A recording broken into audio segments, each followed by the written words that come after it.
오늘 말씀의 제목은 광장에서 외치는 소리를 들으라 입니다. 오늘 이 말씀 제목대로 그 들려지는 소리를 들을 수 있는 여기 계신 모든 성도님들 되시기를 주님의 이름으로 축원합니다. 어리석다는 말을 좋아할 사람은 아무도 없습니다. 지금 옆에 분에게 서로 인사하라고 하면서 제가 참 어리석군요 라고 인사한다면 누가 하겠습니까? 당신 보면서 참 어리석어 보이십니다, 어리석으십니다 그러면 주먹이 나갈 겁니다. 뭐라고? 주먹이 나갈 겁니다. 그러나 많은 사람들이 어리석음으로 살아가고 있다는 것입니다. 하루는 영구가 길을 가다가, 밤에 길을 가다가 하늘을 쳐다봤습니다. 별이 얼마나 많은지요. 그래서 그 별의 개수가 궁금해졌습니다. 세기를 시작합니다. 하나, 둘, 셋, 105, 106, 107. 왜 이렇게 별이 많은 거야? 그러다 잊어버렸어요. 다시 하나, 둘, 셋 세다가 틀리고 또 틀리고 셌던 걸 또 셌는지 아니면 안 셌는지 건너갔는지 너무나 많아서 도무지 모르겠는 거예요. 별이 몇 개인지 너무 궁금했습니다. 그것을 알고 싶은 영구는요, 옆집에 천문학자 박사님이 살고 계셨어요. 찾아갔습니다. 박사님, 하늘의 별은 전부 몇 개인가요? 박사님이 듣고 이렇게 대답합니다. 그건 나도 알 수 없네. 셀 수 없이 생겼다가 또 없어지기 때문에 그건 날마다 달라지는 거야. 그거는 알 수 있는 사람이 없어. 이렇게 얘기를 했습니다.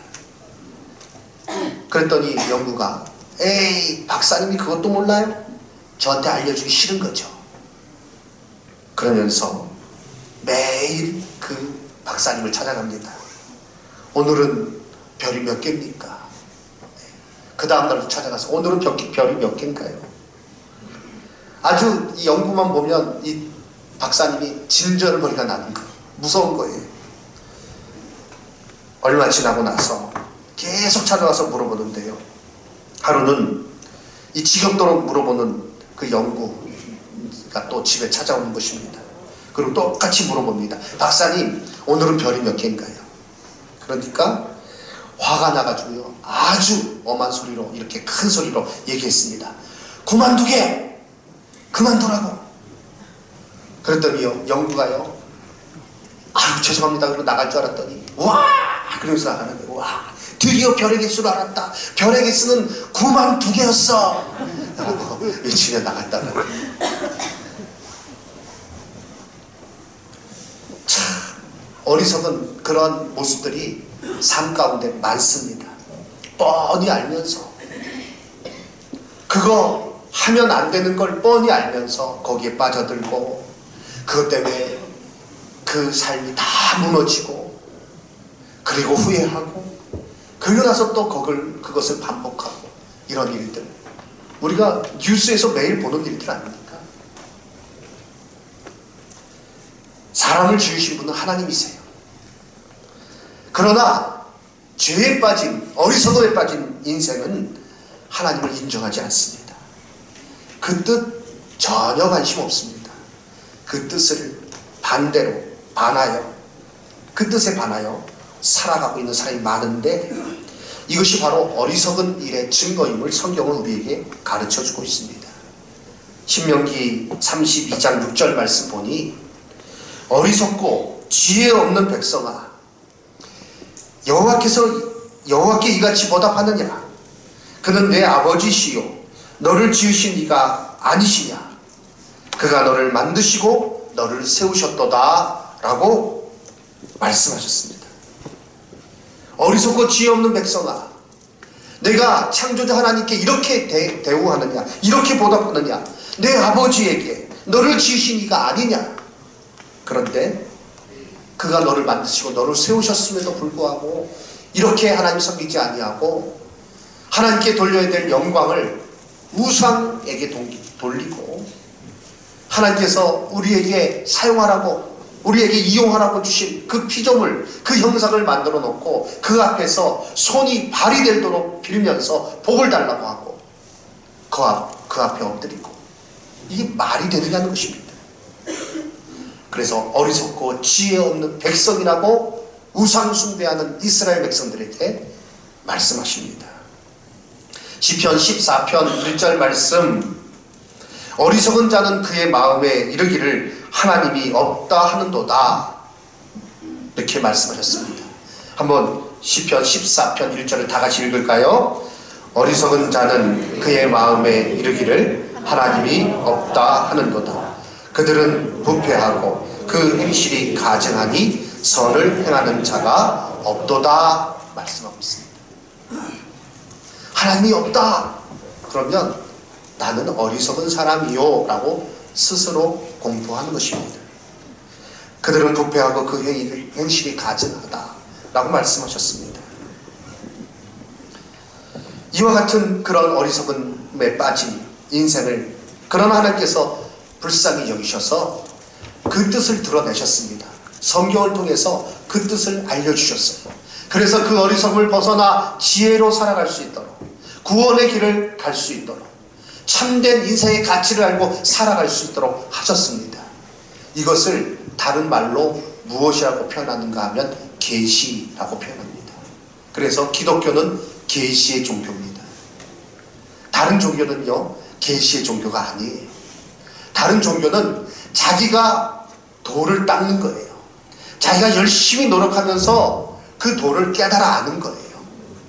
수행을 하고 또 고행을 하고 여러 가지 일들을 통해서 명상, 수련 이런 것들을 통해서 내가 그 도를 깨달아 아는 것, 그 도를 향해서 나아가는 것, 그것이 세상 일반 종교의 모습이라면 기독교는 아닙니다. 기독교는 계시의 종교입니다. 하나님께서 죄에 빠져있는 우리들을 불쌍히 여기셔서 그 뜻을 우리에게 보여주셨습니다. 성경을 통해서 그것을 우리에게 알게 하신 거예요. 그래서 예수 그리스도가 유일한 구원자이심을, 예수 그리스도를 통해서 영원한 생명을 얻고 하나님의 자녀가 되어서 진리 가운데 살아갈 수 있음을 우리에게 가르쳐 주신 것이요, 우리는 이 성경 말씀을 통해서 하나님의 뜻을 깨달아 알고 예수 그리스도를 믿고 이 자리에 예배자, 하나님께 예배하는 자로 있는 줄로 믿습니다. 그것이 바로 우리에게 주어진 복인 것입니다. 자, 이와 같이 세상의 어리석음 가운데서 우리를 구원해 주셨습니다. 오늘 이 시편, 잠언 말씀에는요, 이 잠언에서는요, 특징적인 단어들이 나오고 있습니다. 지혜, 훈계, 깨달음, 명철, 근신, 학식, 모략, 이런 단어들이 자주 등장하는데요, 이런 단어들은 동일한 의미를 가지고 있어요. 하나님의 뜻과 관련되어 있는 단어입니다.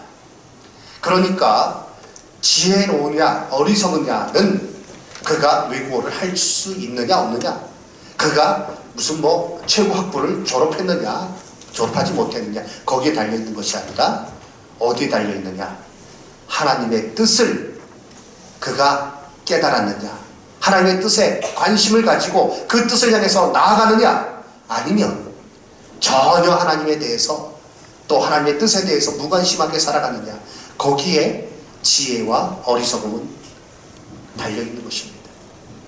여기 계신 성도님들은 그러므로 적어도 하나님 앞에 예배하기 위해서 이 자리에 모이신 성도님들은 하나님께서 주신 그 뜻을 깨달아 아는 것이고 지혜 가운데 살아가는 지혜자인 줄로 믿습니다. 옆 사람에게 이렇게 인사하겠습니다. 참 지혜로우시군요. 아멘. 하나님을 예배할 수 있으면 지혜로운 것입니다. 하나님께서 창조주이심을 아니까 지혜로운 것입니다. 하나님의 뜻이 우리 인생의 가장, 우리 삶에 있어서 하나님의 뜻이 가장 중요한 것을 아는 자, 그가 지혜로운 자인 것입니다. 오늘 그러나 이 세상은 어리석은 가운데 살아가고 있습니다. 그래서 잠언 말씀을 통해서 계속해서 우리에게 가르쳐 주시는 거예요. 오늘 특별히 잠언 1장 이하 8장까지는 지혜를 의인화시킵니다.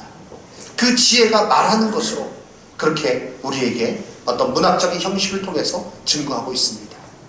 그 지혜는요, 그 명사가요, 우리나라 말에는 그 성이, 그 명사의 성이 별로 없죠. 그런데 그 헬라어에는 성이 분명합니다. 그래서 유럽적 언어들은요, 그 명사에 고유의 성이 있어요. 그러니까 지혜 같으면 여성 명사입니다. 그래서 대명사로 받을 때는 she 이렇게 받아요. 지혜 하면 여자로 이렇게 생각을 했나 봐요. 여자가 더 지혜로운지 그건 잘 모르겠습니다만 여성 명사로 받고 있습니다. 그래서 이 지혜라는 여인이 그 시끄러운 그 광장에서, 성에서 소리를 지르는 것으로, 외치는 것으로, 그들을 향해서 안타까운 마음을 가지고 하나님의 마음을 대변하는 거죠. 외치고 있는 것입니다. 좀 나의 소리를 들어라. 좀 너희들 깨닫고 들어라. 이 말씀을 주고 있는 것입니다. 오늘 본문 말씀을 중심으로 해서 첫 번째 보면 어리석은 자들은 어리석음을 좋아한다 라고 말씀하고 있습니다. 어리석음은 끝이 없다는 것입니다. 22절 말씀에 어리석은 자들은 어리석음을 좋아하며 거만한 자들은 거만을 기뻐하며 미련한 자들은 지식을 미워하나니 말씀하고 있습니다. 어리석은 것을 좀 깨달으면 기회도 있겠는데 어리석은 것을 모르는 정도가 아니라 어리석은 것을 더 좋아한다. 그게 자기 자랑인 줄 알아요. 또 거만한 자들은 그 거만을 기뻐해요. 야, 내가 이렇게 의시될 수 있는 게 그래도 내가 난 사람 아니냐. 요즘 그 갑질이라는 단어가 사람들에게 많이 이렇게 익숙해졌죠. 아, 저 갑질한다. 청전 사거리에도 지나오다 보니까 최저임금이 문제가 아니라 뭐 재벌의 갑질이 문제다. 뭐 이렇게 써놨더라고요. 그런데 보면 뭐 돈 많은 누구를 따질 게 아니라 사람의 죄된 본성 가운데 그게 있는 것 같아요. 조금만 자기가 난 듯 싶으면 그거 가지고 자랑하고 위세 떨고 자기보다 못한 사람을 누르려고 하고 그게 다 갑질 아닙니까? 근데 그것을 잘못된 것인 줄 모르고 그걸 기뻐한다는 거예요. 그게 자기 능력인 줄 알아요. 더 막 자랑하면서 그렇게 했다고 떠벌리고 다니는 것입니다. 참으로 이런 어떤 세상 속에서 우리가 살고 있습니다. 그러면서도 문제는 무엇인가? 말씀드린 대로 부끄러움을 모른다는 거예요. 그러기에 스바냐 선지자는 하나님의 심정을 가지고 이렇게 외쳤습니다. 수치를 모르는 백성들아 모일지어다. 이 부끄러움을 모르는 백성들아 좀 모여서 하나님 말씀 듣고 너희의 죄 가운데 부끄러움을 알라는 것입니다. 이 시대를 향하여 하시는 말씀입니다. 하나님의 뜻을 따르지 아니하며 어리석음으로 살아가면서 그것을 자랑하고 그것에 더 집착하고 그것을 기뻐하는 그런 이 세상의 모습, 우리가 그 가운데 살아가고 있습니다. 우리는요 조심해야 됩니다. 내가 하나님의 자녀라고 하면서 지혜롭다고 스스로 여기면서 그러나 실상 내가 어리석음에 집착되어서 살아가는 것은 아닌가. 하나님의 뜻은 멀리 있고 자기의 주장, 자기의 뜻, 자기의 결정, 자기의 의지, 그것이 먼저 앞서서 하나님의 뜻을 따르지 아니하고 그 반대의 길로 가면서 그러나 나는 신앙생활 잘하고 있다, 나는 예수 제대로 믿고 있다 혹 착각하는 것은 아닙니까? 오늘 이 말씀 가운데 우리는 우리 자신을 돌아봐야 되겠습니다. 그런 모습이 있다면 벗어버려야 되겠습니다. 우리 신앙이 결코 그냥 형식에 머물러 있을 수 없어요. 우리가 하나님을 섬긴다는 것이 하나가 껍데기가 될 수 없어요. 우리의 진실함으로 우리의 삶 속에서 하나님의 뜻을 따르는 가운데 진실한 신앙인으로서 매일의 삶을 살아야 하겠습니다. 두 번째, 어느 때까지 하겠느냐 또한 말씀하고 있습니다. 어리석고 수치를 모르는 그 삶의 결말에 대해서 경고하고 있는 거예요. 지혜가 경고하고 있는 거예요. 어느 때까지 그렇게 하겠느냐. 계속해서 그 일을 했다면 27절에 잠언 1장 27절에 너희의 두려움이 광풍같이 임하겠고 너희의 재앙이 폭풍같이 이르겠고 너희에게 근심과 슬픔이 임하리니 라고 말씀합니다. 31절에서는요 그러므로 자기 행위의 열매를 먹으며 자기 꾀에 배부르리라 라고 말씀하고 있습니다. 모든 것은 밝히 드러나게 되어 있어요. 하나님께서 금하신 것, 하나님께서 그 어리석다고 말한 것에 대해서 계속 그러나 그 말씀을 무시하고 지혜의 말을 듣지 아니하고 나아가면 그 경고 그대로 임할 수밖에 없습니다. 그런데 요즘 경향이 무엇인가? 하도 주의, 경고 이런 말들이 많아서 그런지 그런 것들을 무시하는 경향이 있다는 것입니다. 성경에서 말씀하면 그 말씀대로 이해하고 따르면 되는데 아유 그거 어떻게 해봐야 되지. 전도서를 읽으면서 솔로몬이 헛되고 헛되며 헛되고 헛되니 모든 것이 헛되도다 라는 말을 들으면서 아 인생의 일들은 헛되는 것이구나, 하나님을 경외해야 그것이 인생의 본분이구나 이렇게 받아들이면 좋은데 삐딱하게 받아들인다는 겁니다. 아, 솔로몬은 뭐 자기가 해볼 거 다 해보고 그러니까 헛되다고 얘기하는 거지. 나는 그거 못 해봤어. 나는 내가 직접 헛된지 겪어봐야 되겠어. 나는 그러므로 죽일 거야. 나는 그러므로 하나님은 멀리 계신 것 같고 세상에 그런 모든 물질의 것들은 지금 당장 눈앞에 있으니 나는 그것을 집착하여서 살아가고 나중에 깨달으면 나도 그렇게 고백하면 되지 않겠는가. 잘못 받아들이고 있는 거예요. 성경에서 말씀하시는 것, 이것은요, 이 문구는 경고 표집한 것 같아요. 경고, 위험, 들어가지 마시오, 손대지 마시오, 댄저. 그러면 거기에 그 말을 듣고 멈춰야 됩니다. 우리나라 비무장지대, 거기에 엄청난 양의 지뢰가 매설되어 있다 그러죠. 그래서 사람들이 다닐 수 있는 비무장지대뿐 아니라 그 밑에도 지뢰가 있는 곳이 상당히 많다 그러더라고요. 그래서 군인들이 그런 조사를 해가지고요, 사람들이 다닐 수 있는 안전한 길을 만들어 놓고 위험한 지역은 철조망 쳐놓고 거기에 지뢰 매설 지역 이렇게 써놨습니다. 그런데 그걸 무시하고 들어가는 사람들이 있다는 거예요. 에이, 지뢰가 뭐 터지게 하겠어? 아, 난 지뢰 터지는 거 한번 보고 싶어. 터지면 끝이에요. 그런데 용감하게 들어가는 사람이 있다는 것입니다. 여기에 컵이 있습니다. 여기에 그리고 해골이 그려져 있고 사람 뼈 2개가 이렇게 X자로 있어요. 독약, 포이즌이라고 써 있으면 마시지 않으면 돼요.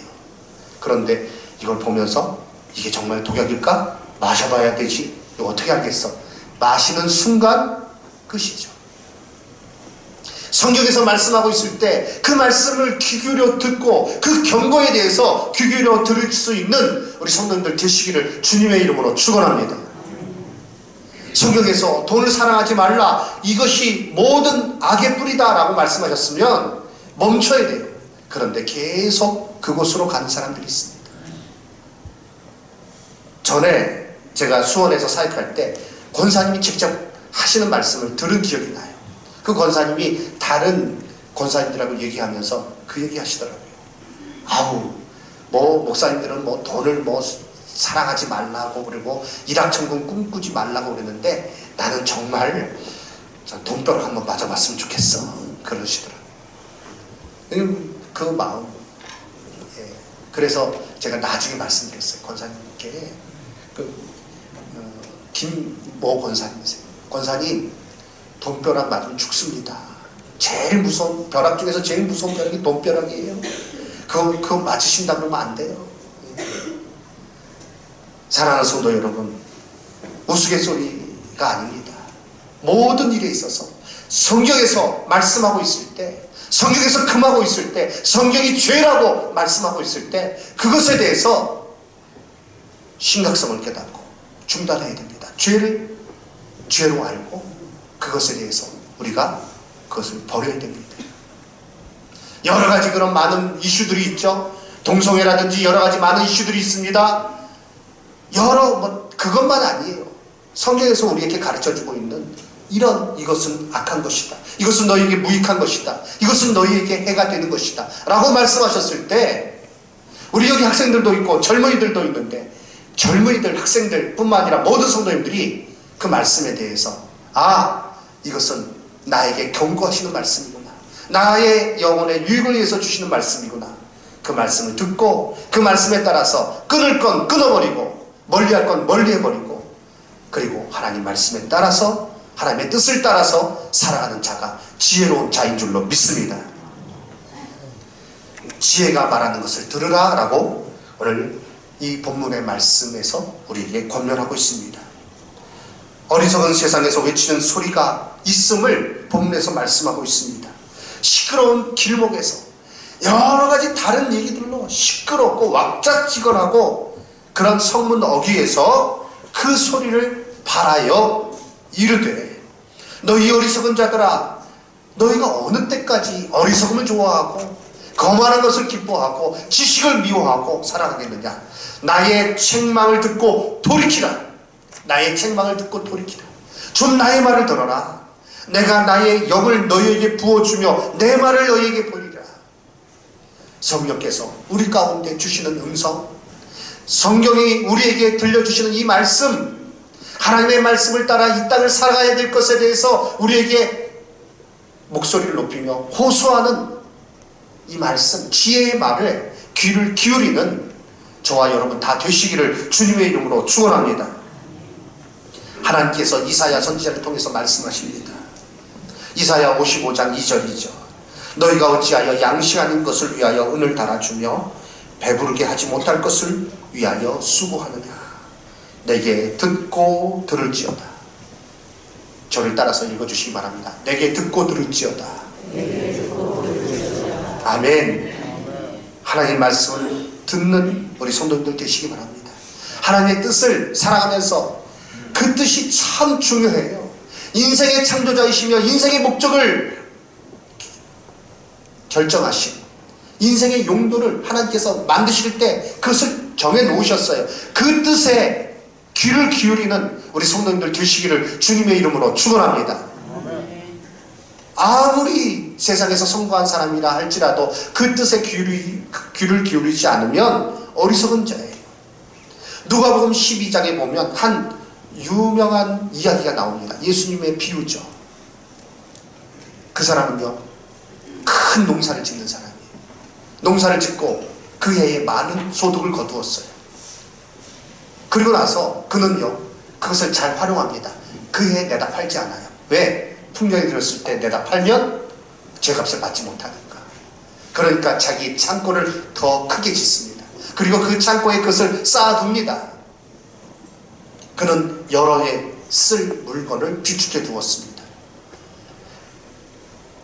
그는요 지금 이렇게 신문 기자가 인터뷰를 한다면 그 사람은요 성공한 사업가, 아주 지혜로운 사업가, 이렇게 그 제목이 붙을 것입니다.